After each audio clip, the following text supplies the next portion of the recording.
vem comigo para mais uma edição do Sem Filtro, dessa vez de forma especial, com a temática do conflito na Ucrânia e Rússia e seus efeitos no mundo. Hoje eu convido especialistas e pesquisadores para debater essas questões e entender os impactos da guerra em todos os aspectos, na economia, no direito e na história. Sejam todos muito bem-vindos e já estão presentes aqui os nossos convidados, o historiador Wagner Cabral, o economista Felipe de Holanda e o advogado Diogo Viana. E nós estamos conectados com você por meio das mídias sociais, pelos endereços que aparecem aí na telinha, e destaco que este programa respeita todas as normas sanitárias e que as pessoas presentes no estúdio já tomaram as doses recomendadas da vacina. Muito bom, quero cumprimentar e agradecer a presença e a participação de todos no programa de hoje. Bom, estamos com mais de um mês aí, 40 dias de conflito, e eu queria começar com uma análise de vocês sobre as notícias mais recentes, que são as acusações dos crimes de guerra contra os russos e pedidos de investigação. Diogo, por exemplo, como é que você poderia explicar para a gente o que seriam estes crimes? Qual é o limite que torna uma ação um crime? E como que essa denúncia agora, como é que ela vai desenhar este conflito a partir deste momento? Seja bem-vindo. Olá a todos. A ideia de crime sempre pressupõe que exista alguma regulação, alguma lei pré-existente. E os crimes de guerra, eles podem ter duas dimensões. Uma delas enraizada na própria Carta da ONU, que é um tratado internacional que estabelece que pela primeira vez, mas que aperfeiçoa a ideia de que o uso da força é completamente proibido na ordem internacional, exceto em caso de alguma sanção que seja aplicada, e pode ser usada a força militar com autorização do Conselho de Segurança, como uma punição, uma sanção para algum infrator da própria regra de não agressão, de não uso de força, ou também no caso de legítima defesa, que é a autodefesa própria ou de terceiros.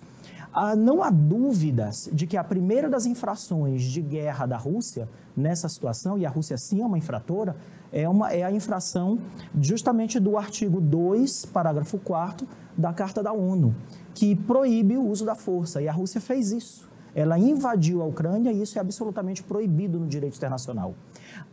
Em regulações anteriores, como na Liga das Nações, depois da Primeira Guerra Mundial, havia certas lacunas jurídicas que, inclusive, a Alemanha nazista explorou para conseguir fazer ataques que foram, à época, considerados legais à Polônia, inicialmente, que é uma ideia que, numa tecnicalidade, seria o conceito de guerra. Mas a Rússia, hoje, na Carta da ONU, com seu texto aprimorado, ela proíbe completamente o uso da força mesmo na ordem internacional. Antes logo dos ataques, a Rússia ainda tentou, o Putin, o ditador da Rússia, ele tentou estabelecer uma narrativa de que aquelas regiões de Donetsk e Luhansk, do Donbass, tinham se tornado regiões independentes, que estavam tentando sair da Ucrânia, fez primeiro um reconhecimento formal dessas regiões como estados independentes, e a Ucrânia tentou pintar a Ucrânia como uma agressora ao tentar recuperar o controle dessas regiões quando já eram estados reconhecidos. E a Rússia viria, então, no próprio artigo 2.4 da Carta da ONU, em defesa dessas regiões, fazendo com que a Ucrânia fosse uma agressora e a Rússia seria a defensora, estaria ajudando essas regiões. Essa narrativa não funcionou, não convenceu, mas mesmo assim a Rússia fez os ataques. Outro tipo de crimes de guerra são os relacionados às convenções de Genebra e as convenções de Haia de direitos humanitários, que são as infrações mais recentes, que já vêm durante a guerra, não é a guerra em si. E também não há dúvida nenhuma, que se havia qualquer dúvida na ordem internacional de que a Rússia está infringindo especialmente a proibição de agressão e de ataques a populações civis, não temos mais dúvida nenhuma, e a Rússia está perfeitamente, completamente enquadrada hoje na ordem internacional como uma criminosa de guerra. Agora, aproveitando essa questão, a gente tem os dois lados, Já a Rússia chama as imagens de crime, de fake news, Existe um conflito aí de muita desinformação que realmente está circulando dos dois lados. Como é que se pode fazer uma investigação desse tipo de denúncia durante o conflito? Não pós-guerra, mas durante o conflito. Existe uma dificuldade muito grande de se fazer isso, porque como o professor Wagner é mais o campo dele, mas o professor Wagner também talvez possa atestar, tanto a Ucrânia quanto a Rússia são estados da ex-União Soviética e eles têm tanto os dois ambientes políticos têm uma tradição de serviço secreto, de polícias secretas, e a construção de narrativas, reescrever a história e construir imagens do que não é realmente, é a especialidade dessas regiões, né, desses ambientes políticos. E há uma dificuldade realmente que hoje talvez seja também uma dificuldade do mundo contemporâneo, em que as construções de narrativas acabam fazendo também parte das nossas vidas. É uma dificuldade que a gente vai precisar aprender a conviver. Sim. Eu vou perguntar para o professor Wagner que eu queria que o senhor pudesse voltar aqui um pouco atrás e explicasse para a gente a importância política, militar da região da Ucrânia e essa possível aliança aparotando o ponto de vista da segurança nacional da Rússia. Por que esse ponto é tão importante para os russos, aproveitando essa questão aí? A Ucrânia está, digamos assim, na região intermediária, né, seja, o ponto de contato entre a Europa e a Ásia, né, seja, uma região extraordinariamente rica e disputada, né, de maneira multissecular, né, pelas duas regiões com múltiplas invasões, e a história recente, né, de formação, como lembrou o professor Diogo, né, ligada à União Soviética, né, e também, né, digamos assim, a arquitetura construída a partir do final da Segunda Guerra Mundial. Ou seja, hoje nós vivemos, me parece, né, um colapso das instituições construídas no pós-Segunda Guerra Mundial, né, na sequência da derrota da Alemanha nazista, do Japão e da Itália, né, das potências do eixo. Né? Ou seja, o mundo criado no pós-Segunda Guerra foi o mundo que criou a ONU, a Carta da ONU, o mundo que começou a falar explicitamente numa palavra chamada genocídio, né? E que começou a fazer convenções internacionais para julgar criminosos de guerra, os tribunais de Nuremberg. Ou seja, você começa a falar o quê? De um criminoso de Estado. Né? Não é mais o ladrão, né, o assassino, né, que comete um crime interpessoal, né, mas o criminoso de Estado, aquele que está numa posição de poder e que cometeu crime contra povos inteiros, no caso, né, o genocídio de judeus, o genocídio de russos, de poloneses, de tchecos e de outras comunidades gays, né, feitos pelos nazistas, por exemplo. Ora, a partir daí, você tem uma arquitetura também do Conselho de Segurança da ONU. Hoje nós vemos, por exemplo, que a ONU está no impasse e paralisada, porque a estrutura do Conselho de Segurança foi que já está do quê? Com as potências vencedoras. Então, União Soviética, Estados Unidos, Grã-Bretanha, França, China, né? Que todas com poder de veto e, portanto, paralisa qualquer decisão desfavorável à Rússia ou desfavorável a quem quer que seja. Né? Existem, por exemplo, na sequência, instituições como o Tribunal Penal Internacional, que já foi acionado e já tenta investigar esses crimes de guerra, agora com muita dificuldade. Né? Ora, o Tribunal Penal Internacional não é reconhecido pelos Estados Unidos.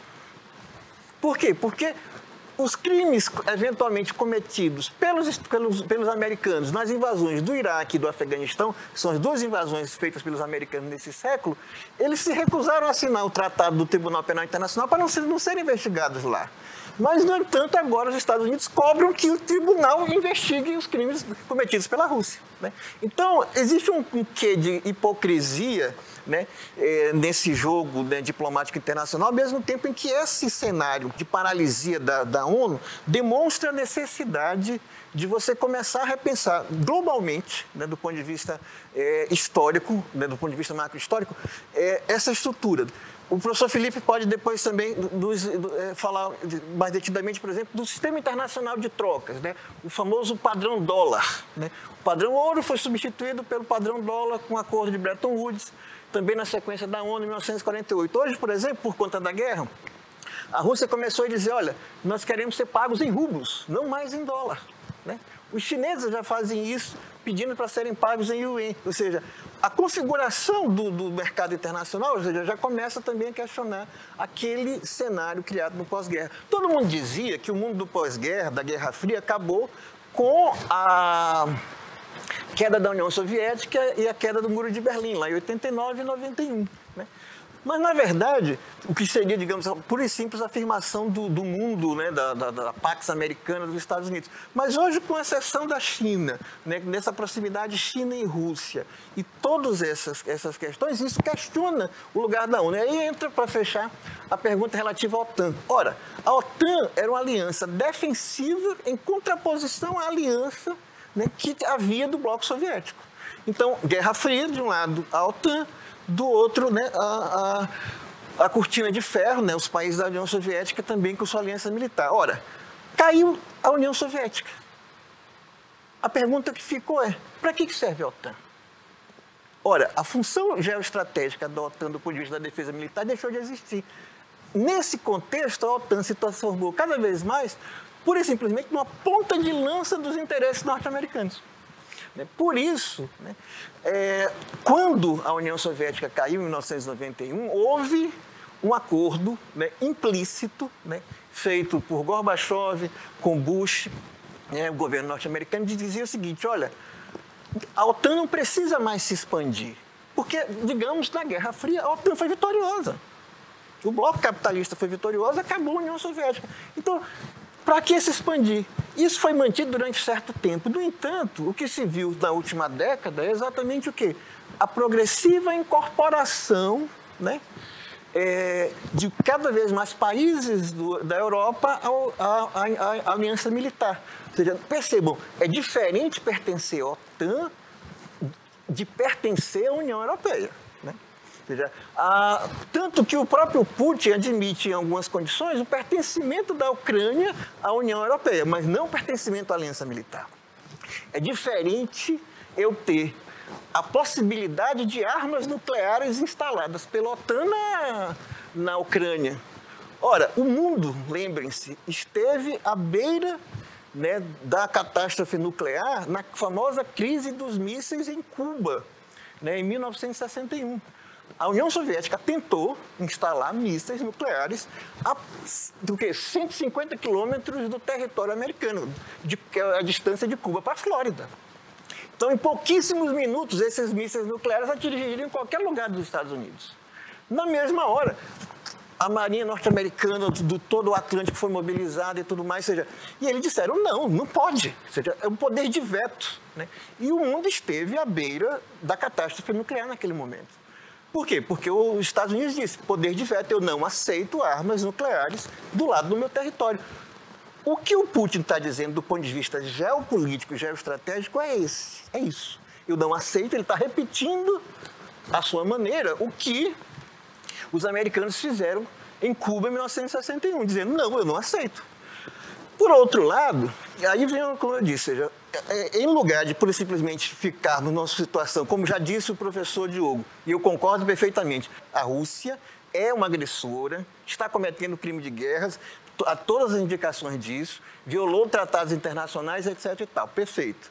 Mas é uma oportunidade para nós pensarmos, do ponto de vista, né, geral, da política mundial, em termos da defesa da paz, primeiro, pensando a necessidade de reestruturar a ONU, o Conselho de Segurança da ONU. O Brasil, por exemplo, há tempos atrás, infelizmente, a diplomacia brasileira inexiste hoje. Há tempos atrás, a diplomacia brasileira, por exemplo, queria a reformulação do Conselho de Segurança, um assento permanente. O Brasil, né, tinha, né, uma política internacional, né, ativa, né, e a favor da paz, comandou força de paz no Haiti, né, e tudo mais. Ora, eu preciso reformular e, da mesma forma, questionar, ou seja, qual é o lugar da OTAN nessa nova ordem, porque precisamos cada vez mais admitir que esse mundo é cada vez mais multipolar, né, com a emergência da China, né, com, né, a reorganização da Rússia. E nesse mundo multipolar, não podemos, pura e simplesmente, achar que e ficar subservientes a essa dinâmica digamos assim, de atendimento ao expansionismo norte-americano, que hoje é concretamente o que a OTAN faz. Aproveitar para o Diogo, também Felipe, que estão presentes, nas relações diplomáticas do Brasil nesse sentido, né? Tem alguma contribuição, Diogo, para poder falar dentro do que o professor Wagner está falando aqui para a gente? A Constituição brasileira estabelece como princípios norteadores da política externa brasileira, e como essa é uma norma constitucional, como princípios constitucionais, não depende de políticas de governo, mas isso é uma decisão de Estado, uma decisão permanente, de que o Brasil sempre vai ter sua política externa norteada pelos princípios da soberania dos Estados, da não intervenção nos assuntos dos outros Estados e também da defesa da paz e solução pacífica de conflitos. Nesse sentido, em relação a essa crise específica da Ucrânia, ainda que como política de governo nós tenhamos aí diferenças entre diferentes administrações, mas como política de Estado, a diplomacia brasileira continua muito profissional, porque essa é uma formação que demora muito para se desmontar. E a posição do Brasil, ou o discurso, pelo menos, do Brasil, diplomaticamente, nessa crise, foi um discurso muito bem ajustado de que o Brasil condena a agressão, o Brasil condena a guerra, o uso da força e apoia e clama pela busca de solução do conflito por meios pacíficos. Esse foi o discurso oficial e não apenas em notas diplomáticas ou em falas específicas, mas também no momento dos votos do Brasil na Assembleia Geral e também no Conselho de Segurança, quando o Brasil pode falar no Conselho de Segurança que o Brasil não é membro permanente, mas no momento o Brasil está como membro não permanente do Conselho de Segurança, porque o Conselho de Segurança tem 15 membros. São os 5 permanentes, que o professor Wagner já falou, e tem outros 10 que são rotativos, que vão sendo eleitos. Agora expandindo um pouco o que o professor Wagner estava tocando sobre a posição de Estados Unidos e Rússia, esses dois estados, eles tomaram conta da história do mundo desde o começo do século XX. E a característica dos Estados Unidos, que aproxima um pouco a do Brasil quanto à sua segurança, é que os Estados Unidos se sentem uma potência segura em seu território. O território americano tem 2 oceanos nas laterais, depois 2 cadeias de montanhas, e no meio você ainda tem uma camada de deserto no lado oeste, e aí chega o núcleo dos Estados Unidos, que é a bacia do Mississippi. Essa é o coração da nação, e é lá que está a segurança dos Estados Unidos. Ao norte o Canadá, ao sul o México. O Canadá e México são estados que os Estados Unidos não têm nenhum problema de segurança, não são estados que apresentem qualquer ameaça à segurança americana. Os Estados Unidos são uma potência segura, tranquila no seu território. É muito difícil invadir os Estados Unidos, eu diria que é impossível. O único ponto de vulnerabilidade do território americano é justamente aquela projeção do estado da Flórida, que toca muito perto de Cuba. Não por acaso, como o professor Wagner lembrou, é lá que os americanos se sentiram muito ameaçados. Já a Rússia, em contraste, tem um território completamente exposto. Os russos foram invadidos ao longo da sua história por todo mundo. Todo mundo que pôde ou que pensou em invadir a Rússia invadiu e conseguiu. A ideia dos russos é sempre de expandir o seu território até tão longe, mas tão longe, mas tão longe, que qualquer agressor, qualquer invasor que comece a tentar chegar perto deles, já quando chegar em Moscou, em São Petersburgo, já está exausto. Isso aconteceu de Napoleão, aconteceu com Hitler, aconteceu com todos os invasores, foi sempre assim que os russos se defenderam. Então, os russos eles têm que sempre expandir o território deles o mais longe possível e criar essas áreas de proteção, porque eles não têm proteções naturais. O Sem Filtro de hoje traz o tema Guerra e Paz na Ucrânia e Rússia. A gente volta daqui a pouquinho.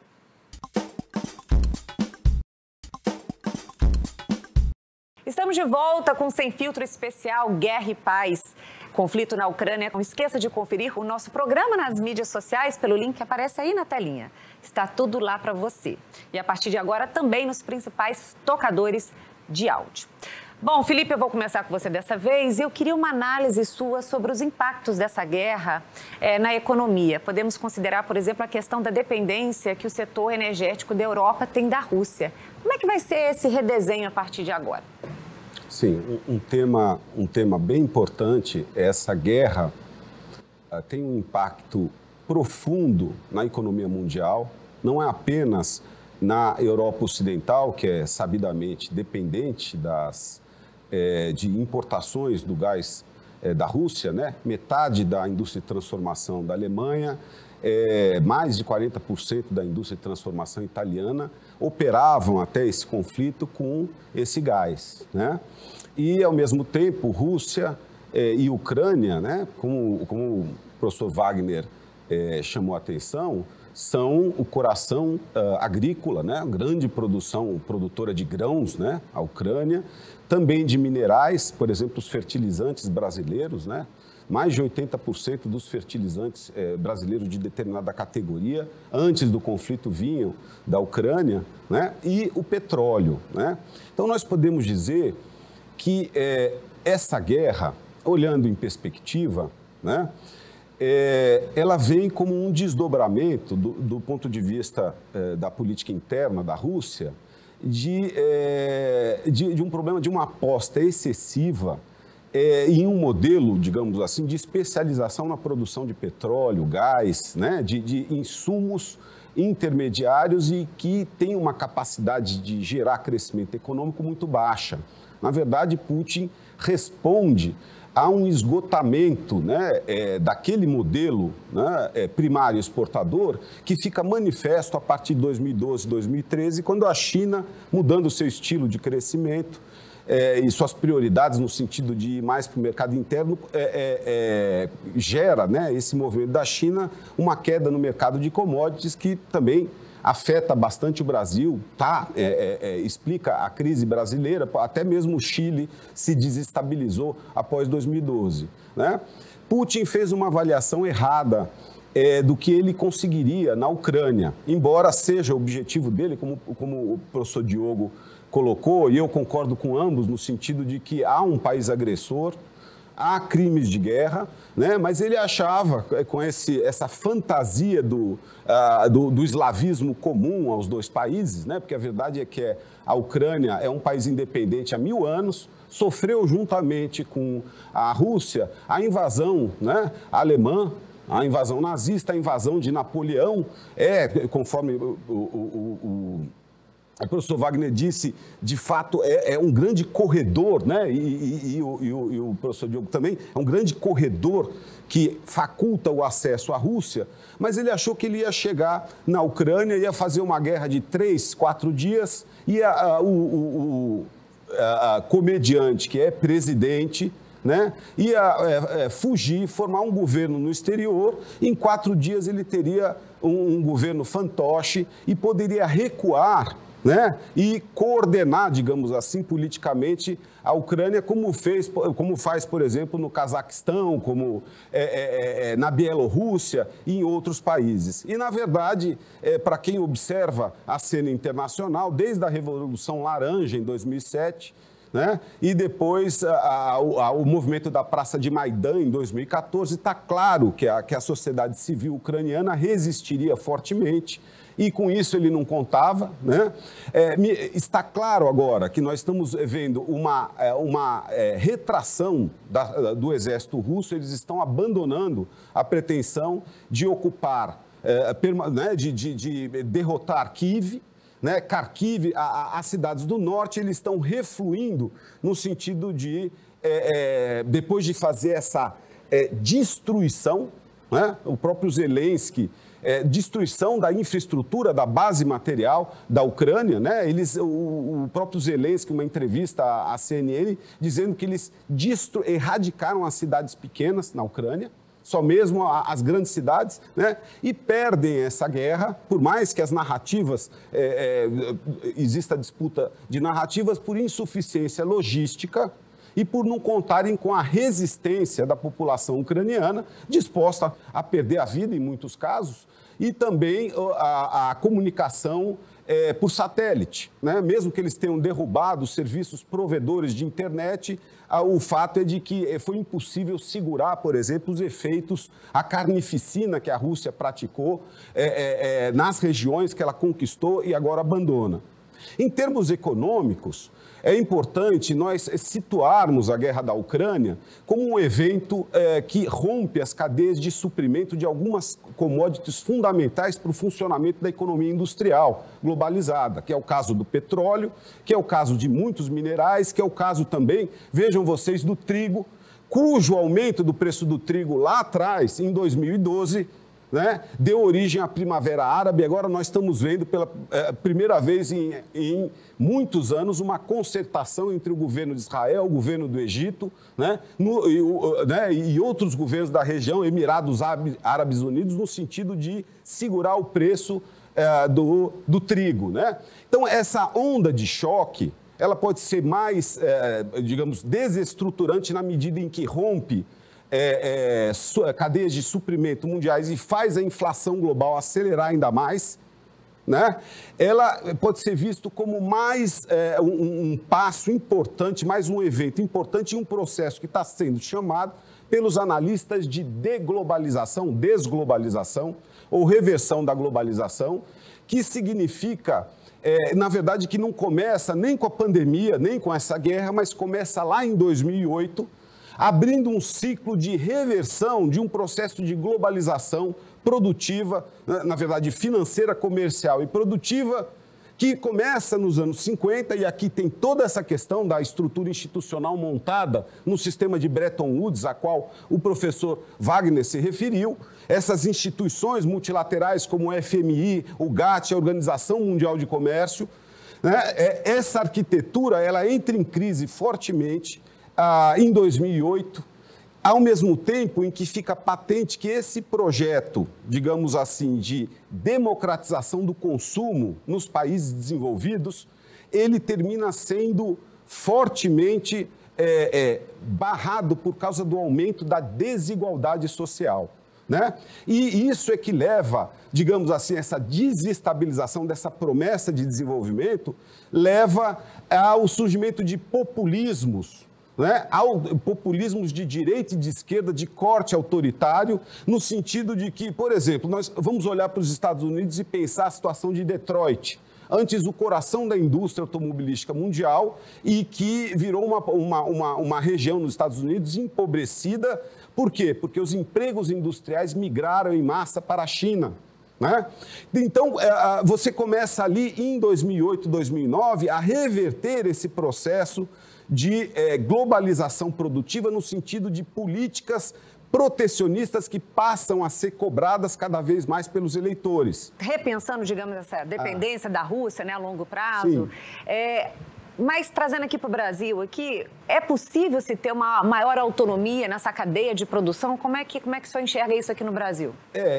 Nós estamos sofrendo com a pandemia e com a guerra da Ucrânia um grande choque no preço das commodities, né, energéticas, das commodities minerais, por causa da subtração da Ucrânia e da Rússia da oferta internacional. Isso explica a valorização da Bolsa brasileira após o início da guerra da Ucrânia e o fluxo enorme de entrada de capitais de curto prazo que está vindo para o país. Então, nós temos uma oportunidade no sentido, por exemplo, de que a indústria de fertilizantes, a indústria de combustíveis, que o Brasil hoje é flagrantemente dependente da importação de combustíveis, e isso condiciona o preço, inclusive, dos combustíveis atrelado ao mercado internacional. Então, a gente vê no Brasil um movimento de volta a atitudes,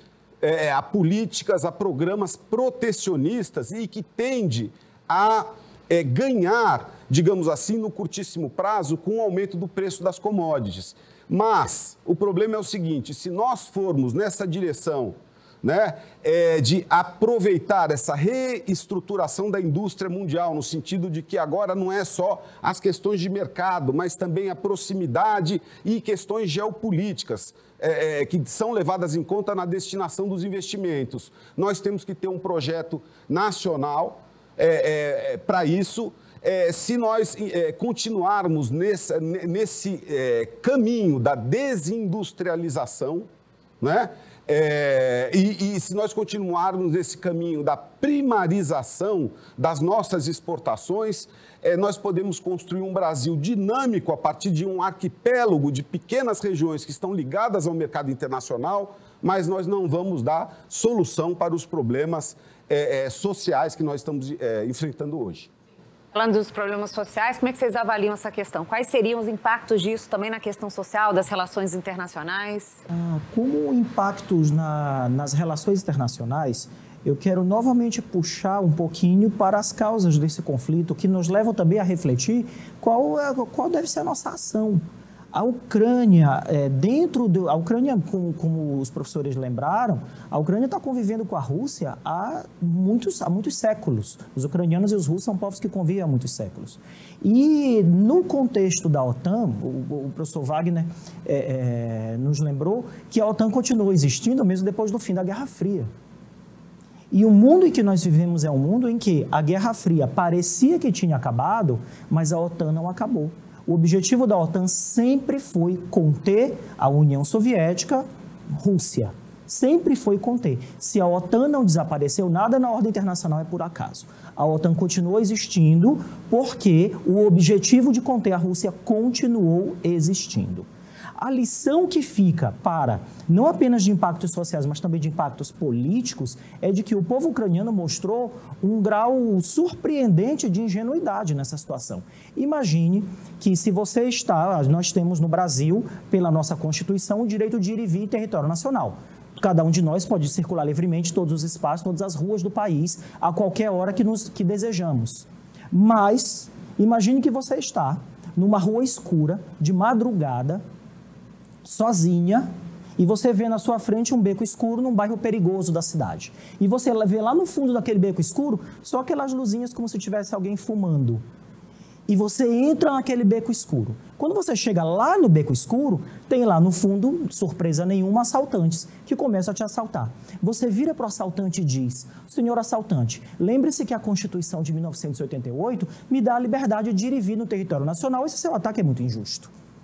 A Ucrânia, provocada pelo Ocidente, provocada por uma declaração de Bucareste em 2008, se aproxima do Ocidente de uma maneira, para quem vive muito próximo da Rússia, apesar de, pelo direito internacional, ter todo o direito de se associar com quem desejar como um Estado soberano, a Ucrânia entrou no beco escuro. E lá no fundo, ela encontrou o agressor. Isso fica como lição para a ordem internacional de que a política internacional ela não pode ser ingênua. Nós temos os direitos, nós temos as proteções do direito internacional, mas os Estados não podem se comportar ingenuamente. O povo é quem mais sofre. Nós podemos ter aí quadros como o professor Felipe tem observado, a gente tem risco aí de fome, de catástrofes humanitárias bastante intensas, de fome, ou pelo menos em países um pouco mais desenvolvidos ou com desenvolvimento intermediário como o Brasil, de não chegarmos a quadros desenfreados de fome, mas pelo menos de desabastecimento muito intenso. E aí fica a responsabilidade dos governos dos nossos estados de entender que a política externa ela tem um impacto direto na vida das pessoas e os comportamentos irresponsáveis ou ingênuos farão o povo sofrer.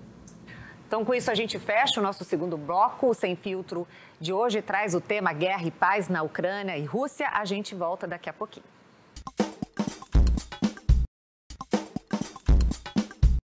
Voltamos para o nosso último bloco. Sem Filtro veio com uma edição especial com o tema Guerra e Paz, conflito na Rússia e na Ucrânia. Aqui comigo um time de especialistas e lembrando que este programa também está disponível no nosso canal do YouTube e nas mídias sociais e também nos principais tocadores de áudio. Bom, Diogo, eu queria começar com você, mas acho que todo mundo pode falar também. Essa guerra causou uma das maiores ondas de refugiados na Europa, né? Nós temos mais de 1 milhão de ucranianos que já deixaram suas casas para as regiões vizinhas. Qual é a avaliação de vocês e a sua avaliação sobre o tamanho dessa crise migratória? A questão dos refugiados o refugiado é uma pessoa que foge do seu lugar de residência, de onde tem suas raízes e a sua vida, porque está sofrendo uma perseguição ou um perigo, está fugindo de algum perigo muito grave, a sua vida, a sua segurança, a sua existência. E o refugiado, ele nunca é refugiado porque ele quer, ele é sempre forçado a ser refugiado. As pessoas não escolhem se tornar refugiadas. E o processo de refugiados, de surgimento de refugiados, sempre esteve associado aos conflitos, às guerras, mas também o direito internacional já reconhece a possibilidade de ondas de refugiados causadas por desastres naturais ou outras causas, mas não ainda motivos econômicos. A pobreza ainda não justifica o refúgio. Agora, o reconhecimento do status de refugiado ou o direito de uma pessoa de migrar para o outro país por estar fugindo é recente. Ele é do século XX. Bom, o direito internacional diz que nenhum Estado tem possibilidade de recusar um refugiado que chegue em suas fronteiras, no seu território e peça. É uma das poucas coisas que o indivíduo pode falar na ordem internacional e ser juridicamente ouvido realmente. Eu sou um refugiado, estou desesperado, por favor, me deixe ficar aí. E os Estados, eles não têm o direito, chama em francês de non-refoulement, que é uma proibição absoluta dos Estados de recusar aquela pessoa, pelo menos no primeiro momento. Depois pode-se fazer uma investigação e se aquela pessoa não for realmente refugiada, ela pode ser retirada do Estado depois. E essa ideia do direito de refúgio é um direito fundamental da humanidade. É um direito humano, básico, mínimo, que não pode ser negado. Uma reflexão interessante que a gente pode fazer é que ali ao lado, e a gente fala aqui do impacto para a Europa, e a gente sempre tão preocupado com a Europa, o que será dos europeus? E os europeus, eles vão, e realmente são povos que já sofrem há muitos séculos das guerras entre eles mesmos. Mas nós temos aí há já bastantes anos uma guerra que tem gerado muitos refugiados na Síria, e até 3 meses atrás a Ucrânia estava de suas fronteiras fechadas para refugiados sírios. E recusando refugiados sírios junto com a Hungria. E não permitindo a entrada de refugiados. O que me faz pensar aqui na nossa situação brasileira. Há algum tempo atrás, e até hoje a gente ainda encontra, pessoas aqui e ali que dizem: por que o Brasil recebe refugiados venezuelanos? Por que uma operação acolhida? Os refugiados venezuelanos estão nas nossas esquinas, gente, aqui em São Luís. Eles estão pedindo esmola, né, nos sinais de trânsito, né? Outro dia eu lembrei, né, por ocasião do julgamento aqui do caso do Cleidenilson, de linchamento, né, que aí veio uma reportagem de São Paulo cobrir esse fato e relacionar com o linchamento ocorrido no Rio de Janeiro, né, de um refugiado do Congo, né. Ora, o Brasil recebe muitos refugiados, é preciso... Né? Ou seja, o Brasil tem uma política de recepção dos refugiados, só que existe muito preconceito em relação a bolivianos, a venezuelanos, aos africanos, né? Congoleses e outros mais, seja, haitianos. O caso, né, do rapaz que foi linchado no Rio de Janeiro, toda a repercussão que teve, né, ou seja, causou uma indignação muito grande no país, mas eu lembro de pouquíssimas reportagens que se perguntaram: mas por que essa família veio da África? Por que essa família veio do Congo? O que está acontecendo? Ou seja, qual é a guerra civil? Que conflito que está acontecendo no Congo, que ainda permanece, né? E o Congo também vale a mesma coisa. O Congo é riquíssimo e desde o século XIX foi explorado brutalmente, né, pelos europeus, a começar por Leopoldo, né, da Bélgica, né, e depois... Que era dono do país, que era dono do país, que criou o famoso Estado Independente do Congo para impor uma exploração brutal que se avalia como o primeiro grande genocídio da história moderna. Né, de 8 a 10 milhões de congoleses mortos pela exploração dos belgas ao longo de 4 décadas. Ora, nesse sentido, discutir a situação, né, dos refugiados é fazer a pergunta, né, sobre, né, que o Wayne Morrison, que é um jurista australiano, se não estou enganado, ele disse: seja, nós falamos muito dos criminosos comuns, mas cadê os criminosos de Estado? Né? O caso, por exemplo, dos sírios e da não aceitação, já foi mais do que demonstrado que o tratamento em relação aos refugiados na Europa é claramente racista. Né? É preciso dizer isso. Né? Refugiados sírios, refugiados africanos, refugiados da Palestina, etc. e tal, tem um tratamento. Refugiados da Ucrânia tem outro. né? E o problema da reconstrução é sintomático. Quer dizer, você tem casos de racismo e de não recepção. Eu, por exemplo, conheço, né, uma família de romenos que hoje, né, o pai e a filha, e 3 na pessoa, hoje eles estão com 11 amigos da Ucrânia em casa, porque eles saíram da Romênia, que é vizinho, andaram 100 e tantos quilômetros, foram na fronteira buscar esses amigos e os receberam na sua casa até o final do conflito. Então, pelas proximidades, etc. e tal, muitos desses refugiados serão abrigados com maior naturalidade na Polônia, na Romênia, etc. e tal, né? Mas esses componentes das relações de amizade, mas também os componentes racistas. E quando você vai pensar o que depois da reconstrução, que foi uma pergunta que foi colocada, ou seja, aí vem um outro problema clássico, porque se não houver reconstrução, né, o que resta da destruição? O que, por exemplo, vamos pegar, já que falamos da Síria, o que é Alepo? A cidade reduzida a cinzas na Síria, né, e a Síria foi bombardeada pelos Estados Unidos, pela Rússia, intervenção do Estado Islâmico, enfim, ou seja, depois do início da Guerra Civil, que já tem 11 anos, desde a famosa Primavera Árabe. Até pela própria Síria também bombardeou Alepo. Nada, não existe reconstrução. E da destruição da economia da Síria, sabe o que resta hoje? Né?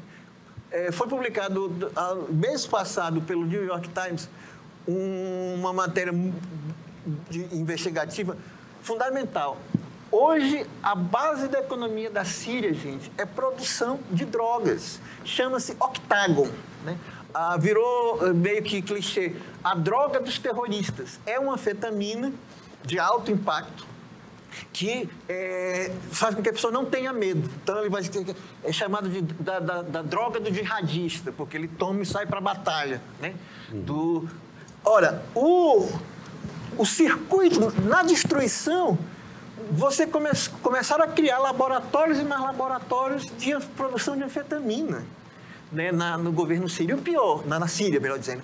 E o pior, o Estado sírio, né, as acusações são de que, exatamente, membros da família Assad, que é a família dominante do país, do presidente do país, e do exército, é que, na verdade, controlam o tráfico, a produção e o tráfico de octógono, que agora virou, digamos, a nova febre, da mesma forma como foi o crack no Brasil em determinado momento, da mesma forma como foi a merla, etc. e tal. Ou seja, o octógono hoje é a droga do Oriente Médio. Exatamente. Isso me chamou a atenção, essa coisa que o professor Wagner estava falando sobre a terra arrasada, né? De fato, é isso que a Rússia trouxe à Ucrânia, uma destruição sem precedentes, conforme lembrou o professor Diogo, de toda a sua infraestrutura, não apenas a militar, mas a de transportes.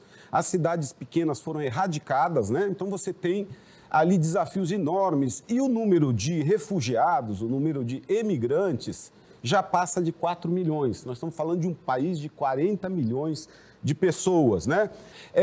Eu tive a oportunidade de assistir a uma entrevista do presidente Zelensky à CNN na sexta-feira passada, né? E quando a jornalista, né, colocou para ele, me diga como é que os países estão agindo em relação a esse conflito, qual é a sua percepção?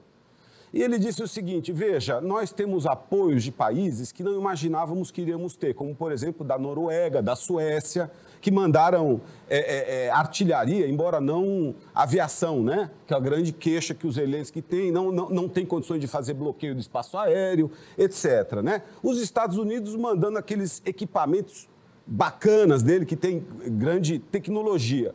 E a Alemanha está adotando uma posição pragmática, está reduzindo o seu envolvimento com a guerra, não é apenas por causa da questão energética, é porque os alemães já estão vendo o que vem depois, numa situação de reconstrução em que um presidente muito fortalecido, né? E aqui é importante, né, que foi lembrado aqui na conversa, que a Ucrânia não é exatamente uma democracia liberal, tem oligarca, né?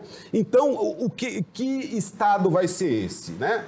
O historiador Yuval Harari, né, ele chamando a atenção que essa destruição violenta e essas mortes que estão ocorrendo vão criar um clima de ódio por gerações a fio entre os dois países, que antes eram confundidos, a vodka ucraniana era a vodka russa, agora ucraniano, russo, né? Enfim, essa situação, quer dizer, e ao mesmo tempo o Zelensky criticando a posição da China. A China se preparou para invadir Taiwan nessa crise e viu exatamente exatamente o furo das narrativas, né? O fato de da gente ter acesso ao que de fato estava acontecendo ali, refreou essas potências, né? Essa pretensão, e a China volta para, né? Mas mesmo assim com uma posição ambígua. Se você pegar a posição da China, que a China adota nesse momento, a posição da Alemanha, elas são bastante reveladoras para a gente pensar essas mudanças que estão ocorrendo na geopolítica mundial. No seguinte sentido, o professor Wagner estava chamando a atenção para o fato de que essa crise consolida um processo de rápida destruição das estruturas de governança, das instituições que foram criadas depois da Segunda Guerra Mundial, né? E o que vai ser colocado em volta? Vejam vocês, não é apenas a guerra que esvazia essas instituições. Os Estados Unidos, sob Trump, saíram do Acordo de Paris, saíram da Organização Mundial do Comércio, né? Criticaram violentamente durante a pandemia a Organização Mundial de Saúde. Então, essa desconstrução é uma dinâmica geopolítica, e o que nós precisamos saber é o seguinte: nessa reconstrução da Ucrânia, veja bem, a Ucrânia pode virar um país que presa de um populista de direita a fim de fazer limpeza étnica em áreas russófilas, né? Então, veja, a Alemanha está dizendo, não vamos armar o cara demais. O que nós precisamos ter? Nós precisamos ter a reconstrução dessa arquitetura de segurança da Europa, em primeiro lugar. O professor Wagner chamou a atenção que aqui essa questão o que a Europa faz? De um lado com a Rússia e de outro lado com a China.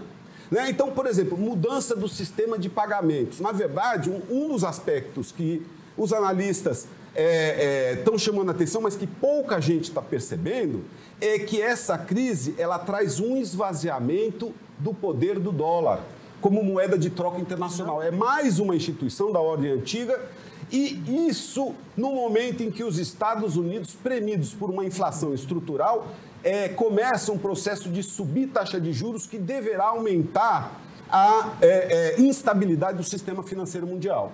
Então, uma necessidade premente que haja uma reconstrução dessas instituições multilaterais que cuidam não apenas da segurança, mas também do sistema de pagamentos mundial. Inclusive, podemos dizer que a própria internet ela pode ser ameaçada enquanto uma organização mundial, porque existe a possibilidade que o protecionismo e a guerra e esse deslocamento geopolítico possa criar campos de internet que sejam diferentes, assim como a China tem o controle, né?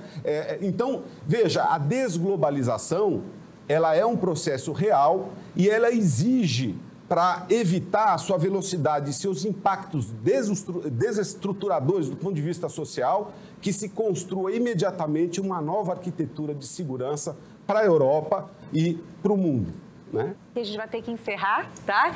Então, eu gostaria de uma avaliação mais breve de vocês. É possível a gente pensar a retirada militar da Rússia na região? Como é que fica esse contexto com o fim do conflito? A presença da Rússia a longo prazo em território ucraniano é altamente improvável, a não ser que a Rússia seja realmente muito forçada de não conseguir sair do conflito.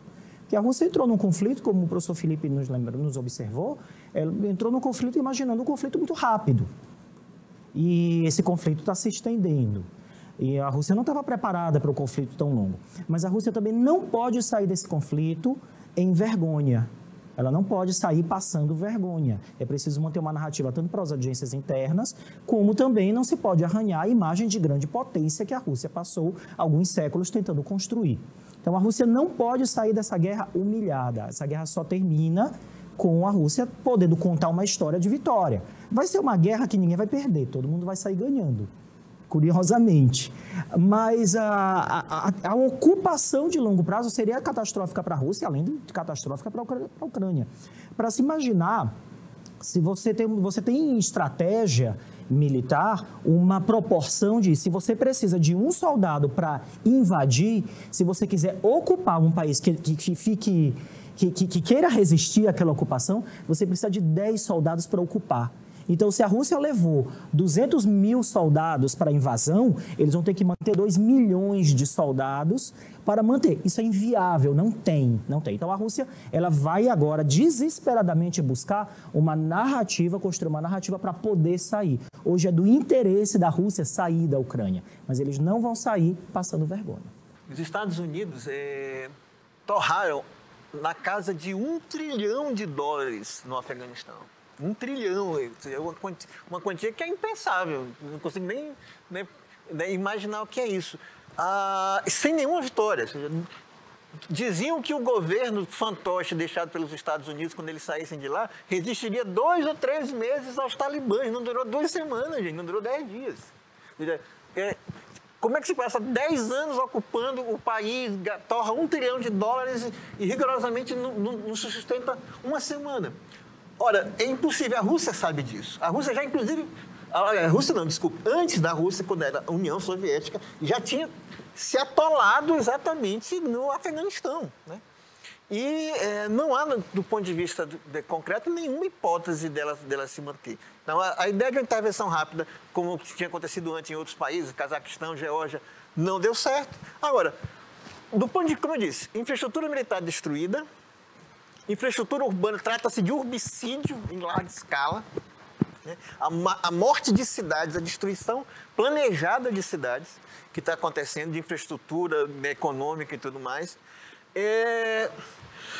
A ocupação e a garantia da ocupação lá da região de Donbass, Donetsk, a criação desse corredor, né, que passa exatamente aí, Mariupol, a cidade portuária, se transformou exatamente rigorosamente reduzida a nada. Uma nova Alepo. É a nova Alepo. Mariupol é Alepo, exatamente. Mariupol é Alepo. E para estabelecer exatamente o corredor com a Crimeia, e vão depois também dizer que, ou seja,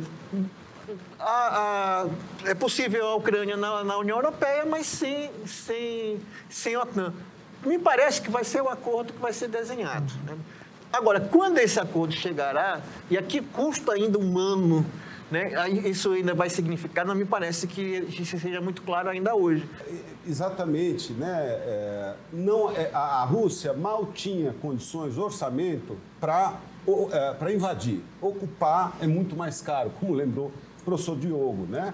A questão é como vai se dar essa reconstrução, em que ambiente político, né? A gente já vê movimentos, né, por exemplo, da Alemanha, como eu tinha dito, no sentido de olhar a Ucrânia como um possível Estado desestabilizado, né? Essa nova arquitetura mundial, veja só como ela é necessária, o professor Wagner estava dizendo. Um dos impactos mais imediatos da invasão da Ucrânia foi exatamente o aumento dos orçamentos militares nos países europeus, né? Então, por exemplo, a Alemanha, historicamente, até por causa do pós-nazismo, que tinha ali mais ou menos 1% do seu PIB voltado, 1,5% do seu PIB anual voltado, né, para a indústria armamentista, ela dobrou, foi para 3%. Quer dizer, no momento em que nós estamos vendo um mundo que precisa, um país, não apenas um país, mas estruturas societais que foram violentamente atacadas, digamos assim, por essa globalização, no sentido de perda de empregos, de diminuição, né, digamos, de aumento do fosso entre pobres e ricos, né?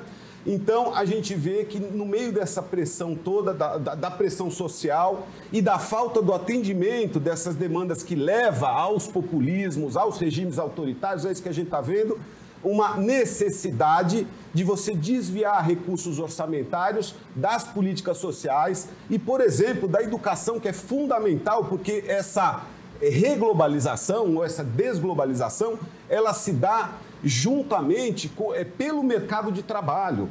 Ou seja, quem tem emprego qualificado, né, onde sistemas econômicos que qualificam a sua força de trabalho, eles conseguem se desenvolver enquanto que os outros ficam estagnados. O que acontece na Ucrânia é fuga de cérebros, é desbalanceamento demográfico. Então o país está arrasado, mas não é apenas ele. Se o mundo embarca numa corrida protecionista, como o que aconteceu no pós-Versailles, não é isso? Aquela paz humilhada e aquela paz armamentista, aquele aumento de protecionismo.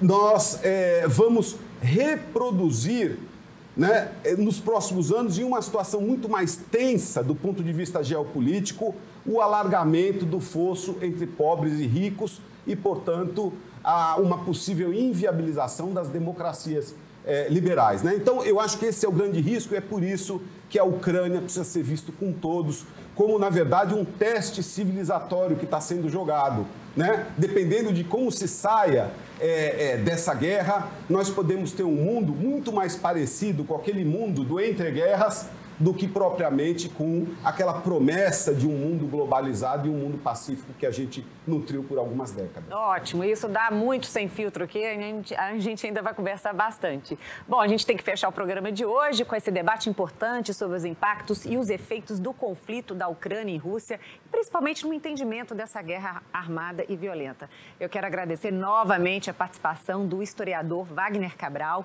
do economista Felipe de Holanda e do advogado Diogo Viana. O Sem Filtro fica por aqui. Obrigada mais uma vez pela sua audiência e até a próxima semana.